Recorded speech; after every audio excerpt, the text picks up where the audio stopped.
Ya, berikut. Di tahun 2020 kita melakukan survei dan menemukan bahwa keputusan kita untuk hadir dan memberikan kuota internet kepada para peserta didik dan guru-guru kita, tenaga pendidik kita, menjadi salah satu program dengan tanggapan paling positif dari masyarakat. Sebesar 84,7% daripada responden menilai bahwa program bantuan kuota internet ini adalah langkah yang tepat dan menjawab krisis wabah corona. Dan sebanyak 85% dari responden menilai bahwa program internet gratis ini meringankan beban ekonomi orang tua dan pelajar mahasiswa dalam membeli paket internet. Kita mendengar banyak sekali cerita dari adik-adik kita yang mendapat kuota internet, walaupun kadang-kadang sinyal sulit, mereka mencari posisi untuk bisa mendapatkan, tapi karena itu mereka dari sisi ekonomi dan orang tuanya jauh lebih memandai, jauh lebih bisa tidak menjadi beban ekonomi keluarganya. Dan tentunya guru-guru juga merasa dengan begitu banyaknya Zoom call, begitu banyaknya kebutuhan untuk berbagai macam aplikasi-aplikasi, guru pun merasa dampak positifnya dengan pemberian kuota ini. Berikut. Karena itulah kami akan melanjutkan kebijakan kuota ini selama 3 bulan ke depan, ya, mulai dari bulan ini, yaitu bulan Maret 2021. Tapi ada sedikit perbedaan, karena kami mendengar banyak sekali masukan dari masyarakat untuk meningkatkan fleksibilitas daripada penggunaan kuota internet tersebut.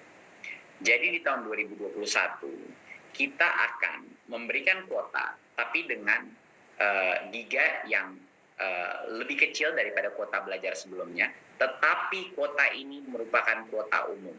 Jadinya bisa digunakan untuk mengakses seluruh laman dan aplikasi, kecuali aplikasi-aplikasi yang diblokir, yaitu kebanyakan aplikasi-aplikasi seperti permainan atau untuk game, dan juga sosmed seperti Facebook, TikTok, dan misalnya Instagram. Tetapi kabar gembiranya adalah karena sekarang kuota umum, YouTube sudah masuk ke dalam kuota ini dan bisa digunakan. Karena kami mendengar dari banyak guru dan banyak murid-murid bahwa materi pembelajaran banyak dari YouTube juga. Jadinya ini kabar gembira, walaupun volume gigabyte-nya tidak sebesar yang sebelumnya, tapi penggunaannya jauh lebih fleksibel.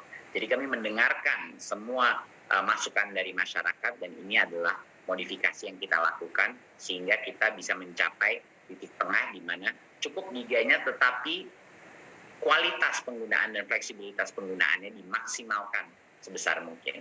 Untuk peserta didik PAUD sebesar 7 giga per bulan, peserta didik jenjang dasar dan menengah 10 giga per bulan, dan pendidik PAUD dan jenjang pendidikan dasar dan menengah sekitar 12 giga per bulan. Ini untuk pendidik, untuk para guru-guru, dan tentunya untuk mahasiswa dan dosen sekitar 15 giga per bulan. Nah, bantuan ini disalurkan setiap bulannya dari tanggal 11 sampai 15 setiap bulannya. Jadinya untuk yang pertama itu akan bulan ini sekitar tanggal 11, penyaluran pertama akan terjadi selama 3 bulan ke depan. Dan semua kuota itu berlaku seperti biasa selama 30 hari sejak kuota itu diterima. Jadinya ini adalah kabar gembira, dan kami melakukan modifikasi dari yang sebelumnya berdasarkan berbagai macam masukan dari masyarakat yang menginginkan jauh lebih besar fleksibilitas dalam penggunaannya. Tentunya semua aplikasi seperti Zoom, Google Classroom, dan lain sudah pasti termasuk dalam ini.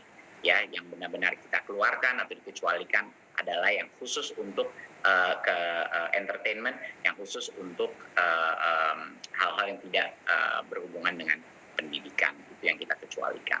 Berikut. Siapa yang berhak menerima bantuan kuota ini? Jadi pastinya semua yang sudah menerima kuota pada bulan November dan Desember 2020 dan nomornya masih aktif akan otomatis menerima bantuan kuota pada bulan Maret ini, sekitar tanggal 11. Mereka akan pasti menerima. Jadi kalau sudah pernah menerima, pasti akan menerima lagi.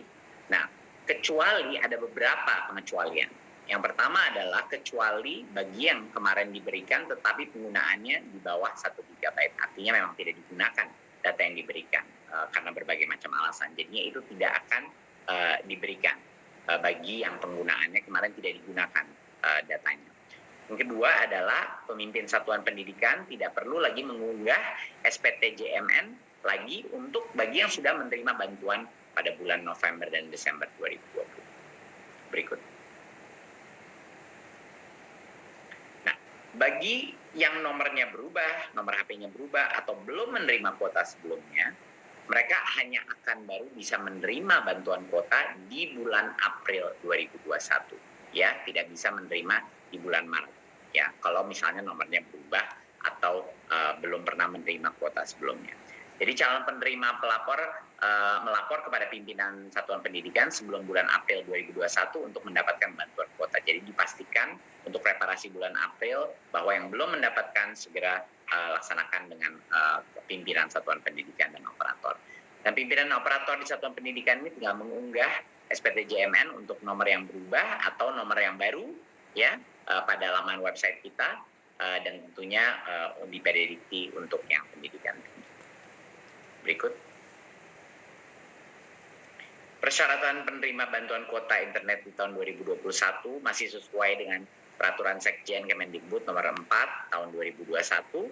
Ya, peserta didik dan pada PAUD dan jenjang pendidikan dasar menengah harus terdaftar di Dapodik dan memiliki ponsel yang aktif. Ya, pendidik di PAUD dan jenjang pendidikan dasar dan menengah juga harus terdaftar di Dapodik dan memiliki ponsel yang aktif. Hampir semua sama kriterianya. Di mahasiswa harus terdaftar bukan di Dapodik tapi di PDDikti, berstatus aktif dalam perkuliahan dan menuntaskan gelar atau sedang menuntaskan gelar ganda, misalnya double degree, dan memiliki kartu rencana studi pada semester berjalan dan memiliki nomor ponsel aktif. Dan dosen harus juga terdaftar di PDDikti dan memiliki nomor registrasi NIDN, NIDK atau NUP dan memiliki nomor ponsel aktif. Jadi kriterianya sama seperti yang sebelumnya. Ini adalah persyaratan untuk menerima bantuan kuota internet di tahun 2021. Berikut. Sekian dari saya. Saya mengucapkan terima kasih atas kerja keras